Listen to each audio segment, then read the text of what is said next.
নমস্কাৰ বন্ধুবান্ধীসকল, welcome to অসঞ্চয় YouTube channel. তো বন্ধুবান্ধীসকল, আজি এটা গুৰুত্বপূৰ্ণ ভিডিঅ' আছে আপোনালোকৰ বাবে যে CM-Triple ৰেজাল্ট কেতিয়া দিব। তো ফ্ৰেণ্ডসকল, ৰেজাল্ট এতিয়ালৈকে ফাইনাল মেৰিট লিষ্ট বা কোনো ধৰণৰ ৰেজাল্ট দিয়া নাই। এতিয়া বহু সময় আছে, ধৰি লওক 3 মাহমান সময় আছে যে ৰেজাল্ট দিব বাবে। ৰেজাল্ট বুলি ক'লে কোনো ধৰণৰ মেৰিট লিষ্ট, কোনো ধৰণৰ মানে ৰেজাল্ট ডিক্লিয়াৰ নহয় বা কোনো মেৰিট লিষ্ট যে পাব CM-Triple ৱেবছাইটত, এনেকুৱা কোনো ধৰণৰ মেৰিট লিষ্ট নাপায়। তো কিছুমানে ইউটিউবত ভিডিঅ' বনাই আছে যে CM-Triple ফালৰ পৰা ৰেজাল্ট আহিল, মেৰিট লিষ্ট আহিল, সোনকালে চাই লওক, আজি ডিক্লিয়াৰ কৰি দিছে ৰেজাল্ট। এনেকুৱা এইবিলাক ফেক ভিডিঅ' হয়। তো আপোনালোকে ভালদৰে চেক কৰিব পাৰিব যে ৰেজাল্টটো কেতিয়া দিব। কাৰণ ইয়াৰ আগত এটা ভিডিঅ' দিছিলোঁ আপোনালোকক 2-3 দিনমান আগত যে আমাৰ চিফ মিনিষ্টাৰ ছাৰে এটা অনুষ্ঠান প্ৰগ্ৰামত সকলোৰ সন্মুখতে কৈছে যে CM-Triple আত্মনিৰ্ভৰশীল অসম আঁচনি অক্টোবৰ মাহতে টকা লাভ কৰিব আৰু অক্টোবৰ মাহতে ফাইনেল ৰেজাল্ট পাই যাব। তো ৰেজাল্ট বুলি ক'লে এইটো কোনো ধৰণৰ মেৰিট লিষ্ট নাহে। ভাবিব যে আগষ্ট মাহত মেৰিট লিষ্ট দিব বা কোনো ফাইনেল ৰেজাল্ট ওলাব, এনেকুৱা ধৰণৰ কোনো মেৰিট লিষ্ট, কোনো ৰেজাল্ট নাহে। এইটো অকল আপোনালোকৰ মোবাইলত এটা নোটিছ আহিব, এইটোৱে হৈছে ৰেজাল্ট। যদি আপোনালোকৰ মোবাইলত এটা নোটিছ আহে তেন্তে ভাবিব আপুনি সিলেক্টেড হৈছে, আৰু যদি এনেকুৱা ধৰণৰ নোটিছ নাহে তেন্তে ভাবিব যে আপুনি সিলেক্টেড হোৱা নাই। তো এতিয়ালৈকে বহু সময় বাকী আছে। এইটো হৈছে জুলাই মাহটো গ'ল, আগষ্ট ছেপ্টেম্বৰ, এতিয়া 2 মাহ সময় বাকী আছে। তাৰপিছত অক্টোবৰ মাহত ফাইনেল ৰেজাল্ট পাব আৰু অক্টোবৰ মাহতে টকা লাভ কৰিব।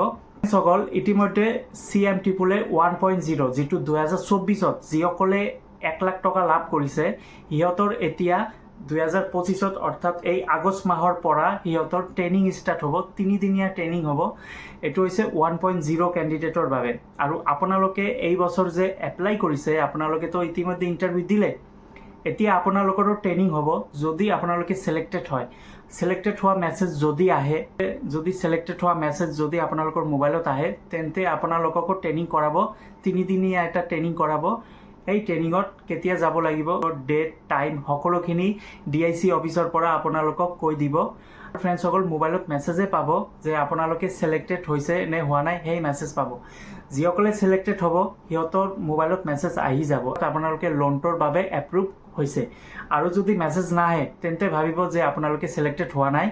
এইটোৱে হৈছে ফাইনেল ৰেজাল্ট। তো আকৌ এবাৰ কৈছোঁ ফ্ৰেণ্ডসকল, ভালকৈ মনত ৰাখিব, যদি আপোনালোকৰ মোবাইলত এটা মেছেজ আহে যে ইউ আৰ সিলেক্টেড ফৰ আত্মনিৰ্ভৰশীল অসম অভিযান, এই মেছেজটো যদি আহে তেন্তে আপোনালোকে ভাবিব যে আপোনালোকে সিলেক্টেড হৈছে। আৰু এনেকুৱা টাইপৰ যদি কোনো মেছেজ নাহে তেন্তে ভাবিব আপোনালোকে সিলেক্টেড হোৱা নাই, এই লোনটোৰ বাবে আপোনালোকে সিলেক্টেড হোৱাই নাই। সকল, এই আত্মনিৰ্ভৰশীল অসম আঁচনিৰ কোনো ধৰণৰ ৰেজাল্ট নাহে, কোনো ধৰণৰ মেৰিট লিষ্ট নোলায়। আপোনালোকে এই কথাটো চিন্তা কৰি ৰাখি দিব। এইটো কোনো ধৰণৰ যিসকলে ফেক ভিডিঅ' বনাই আছে সিহঁতে অকল ভিউৱাৰ্ছৰ বাবে ফেক ভিডিঅ' বনাই আছে, যাতে ভিউ হ'ব সিহঁতৰ ইউটিউব চেনেলত। এইটোৱে কাৰণ ইয়াৰ আগৰ বছৰ মই এই লোনটো লাভ কৰিছোঁ আৰু আগৰ ভিডিঅ' এটা বনাইছিলোঁ, তাতে এই টেক্সট মেছেজটো দেখাই দিছোঁ, আজিও দেখাই দিলোঁ ডিছপ্লেত। এইটো চাব পাৰিছে। এই মেছেজটো মই 2024-তে এই মেছেজটো পাইছিলোঁ, কাৰণ 2024-ত যিটো মই প্ৰথম পৰ্যায়ৰ 1 লাখ টকা লাভ কৰিছোঁ। তো বন্ধুবান্ধীসকল, এতিয়া আপোনালোকে 2025-ত যিসকলে এপ্লাই কৰিছে, যিসকলে ইণ্টাৰভিউ দিলে, যিসকলে চিভিল ভেৰিফিকেশ্যন হ'ল, সিহঁতে যদি সিলেক্টেড হয় এই মেছেজটো পাব। যিটো ডিছপ্লেত চাইছে, এই মেছেজটো আপোনালোকে যদি মোবাইলত আহে তেন্তে ভাবিব যে আপোনালোকে সিলেক্টেড হৈছে।